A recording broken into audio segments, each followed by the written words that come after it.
with stories that matter to you. Fox 6 News at 6 starts right now with breaking news. Madison should be a just community. We can be a just community. But we have work to do to truly be a just community. Corey could be a Charles. Charles can be a Clyde who's stepping into the room. Clyde can be a Michael. Michael can be a Tony. Tony can be a LaShawn. A LaShawn can be a James. James can be a Randall. Randall can be Tyrell. I can go on and on and on and on. We have to recognize the trauma that this community has gone through, is experiencing now again, and pretending that this is the first time would ask this community to forget trauma and forget losses endured, and I will not do that.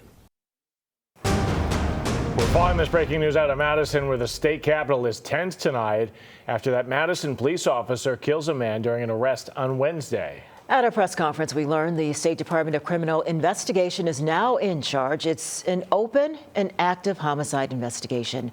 And we are getting a first look at the man killed by police. This is Corey Ruiz. The deadly shooting happened yesterday afternoon near Baldwin and Williamson. Madison police say 4 officers involved. They are now on administrative duty as state officials investigate. During these investigations, their agents quickly respond to the scene. They process it for evidence. They thoroughly document the scene.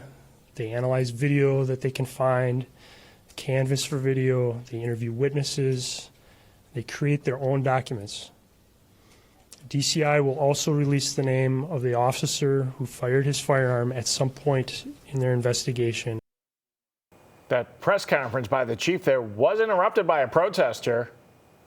We don't want any of that talk. You've given us this speech with "you'll deliver justice." Oh, we've seen the cameras. We've seen it was a knife in this young man's hand. We don't want to hear that today. We didn't want to hear it when they put their neck on George Floyd's neck. We don't their foot on George Floyd's neck, and we don't want to hear it today.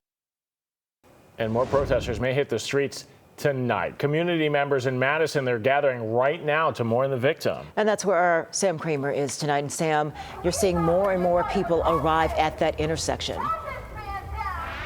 Yeah, hi there, Ben and Kim. 5 minutes to take a look around, and there's just more and more people that fill in here as they come together as a community to mourn what happened yesterday in the death of Corey Ruiz. There are speakers that are speaking through a megaphone closer actually into the intersection. They've asked media not to be in there, so we're respecting that request.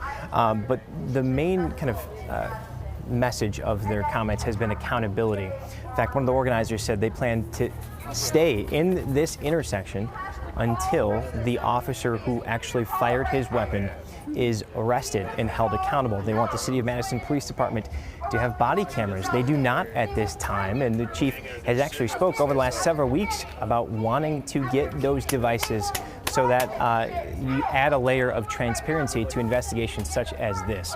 Over the last hour, we have seen members of Ruiz's family come here, understandably shaken, emotional, hugging each other, clinging on to each other as they shed tears, and one just letting out such a somber cry over the fact that they are here, over the fact that hundreds and hundreds of people are gathered here because their family member died here yesterday. So don't know how long this vigil is going to go on and continue tonight, but it has been loud. It has been growing with people. One of the organizers told me they do not intend to march. There was a march earlier today, but we'll see if that changes. For now, we're live tonight in Madison.